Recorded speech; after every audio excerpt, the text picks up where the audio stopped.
Hi everyone, back again. This time we are previewing the main event of the festival, the Gold Cup, the one that we all get through the festival looking forward to. Obviously got defending double champ in Album Photo, set to defend his crown again, all being well. Come over to you, Andrew, for this one. You can start us off, buddy. Where are you with this one, mate? What's your bets? What are your thoughts? I'm gonna keep this short and sweet for everyone. Anyone that knows me well knows how much I love Album Photo. Backed him at 33s 2 years ago. Backed him at sixes or something last year, and I've backed him at fives this year. I think he's the type of horse people love to knock. You can try and find other horses. If I was to say something to maybe be his main danger, maybe Manila Indo. He's a horse I've an awful lot of time for. But I think people crabbing him for that Tremor race. He still ended up winning the race by 19 lengths. I wouldn't mind a horse travelling behind the bridle and still winning races by 19 lengths. He's won a Gold Cup when they've gone fast. He's won a Gold Cup when they've gone slow. And I think it could be a Simon Holt Stradivarius commentary come March, and it'll be 3 Gold Cups.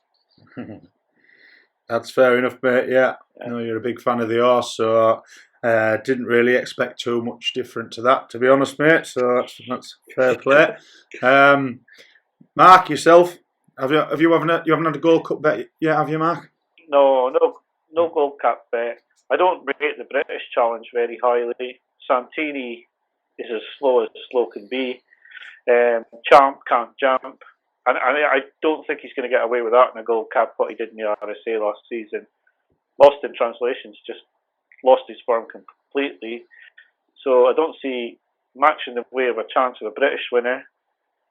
And to be honest, when I look through the Irish horses, like Andrew said, the only one that could possibly challenge is Manila Indo for me. So I would have to be with the favourite as well.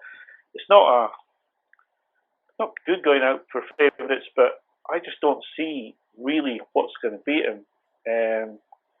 He doesn't jump brilliantly for a Gold Cup winner. He's got a mistake or two in him, and he makes them, but he still gets away with them, and he's a very strong stayer. So for me, I would just have to go with the favourite. I hate doing that, but I think he's the most likely winner, and yeah, my money would be on him at the moment. Mm-hmm. Okay, fair enough. 2 shots for the champ and the favourite. Understandable.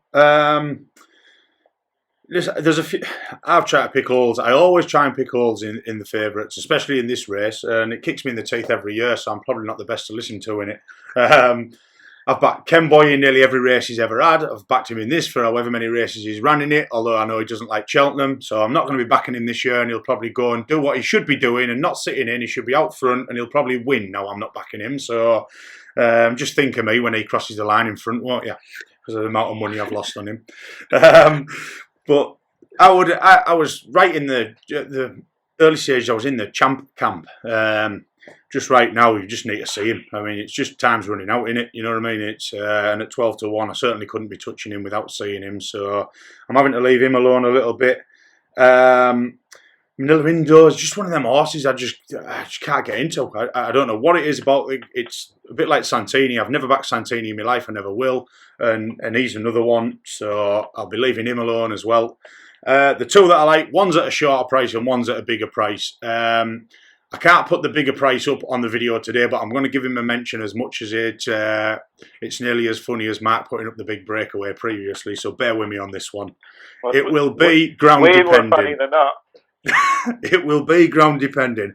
I didn't tell Andrew about this selection before he came on through fear of him not wanting to do the videos anymore. So if it is soft, bordering on heavy, come the day, and I'm still getting the price roughly that he is now, I'll be back in Bristol de May. He's 40-1 at the minute, and I believe that he could run a big race fresh. He usually has a run around January time at Cheltenham that he hasn't had, so he's going to be coming into it fresh. I was really impressed with his last win. Clantazobo was supposedly fit as a fiddle that day. Yes, it was Haydock. I'm not that bothered. But I think he could run a big race on the right track.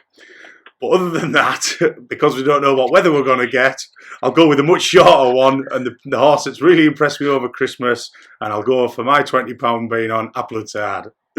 I just thought he was tremendous the way he finished that race over Christmas, and I think the extra distance and the hill will only aid him this year. So 10-1, I think he currently is. My money will be on him. But yes, I'll be going from losing my money on Ken Boy to losing my money on Bristol de May. Should there be a lot of water about come Gold Cup time. So you haven't switched off, have you, lads? Are you still there? I'd actually, as strange as it sounds, I'd give you more chance of getting a winner with Bristol de Mai than Applutard. Applutard is, if people have watched the Triumph Hurdle preview, I went through French Seal. Applutard will be up there for me in terms of horses I just cannot get at all. Right. Yeah, well, we all have them. I've just mentioned Santini. No, Bristol de Mai, like I've heard strangers say shouts. To be fair, I think he's overpriced. I don't know if the rain came, the price would obviously come in, so you probably wouldn't get the prices what I'd scupper what I'm saying. But if he was anywhere 33s and above come the day and there was rain pouring down, then I'd be piling in. But you probably wouldn't get 33s if the rain was coming down. So. But I think, to be fair though, if you're basing that on Bristol de Mai with the rain pouring down, you probably, like, if it was a real deluge, you couldn't, like, I know people will take the piss out of me for this, but Native River, oh, that's like, right. Yeah. Like, I genuinely think on bottomless ground, like, there'd be worse shouts, because some won't stay, like, on heavy ground.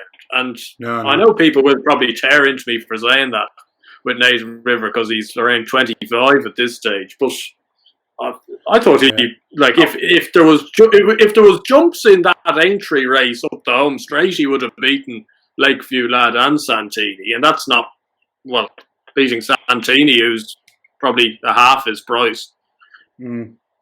Yeah. How old's Native River now? I'm sorry, I'm got it up in front of me. Is he 12 now? Yeah. He is old now. I think he's 11 I can or see 12. where you're coming from, though, because like you said, there is a lot in there that obviously just won't want that ground. And yeah, obviously there's a lot of time for the weather to change and whatever between now and then. It probably will be coming into spring, but you just don't know. There's been stranger things have happened than us getting a load of rain at Cheltenham. So yeah, we will say okay. So bets as of now, we've got two on the favourite, and I will stick my £20 each way, well £10 each way on Applutard right now with the other thoughts alongside. Hopefully it'll be another good race. Some novices, like we said, Champo hopefully there, Manila Indo and others stepping up should make for another good renewal of the race. Okay, we'll leave that one there, and we will be back soon with the new race, the Mayor's Chase preview, coming very shortly. Cheers.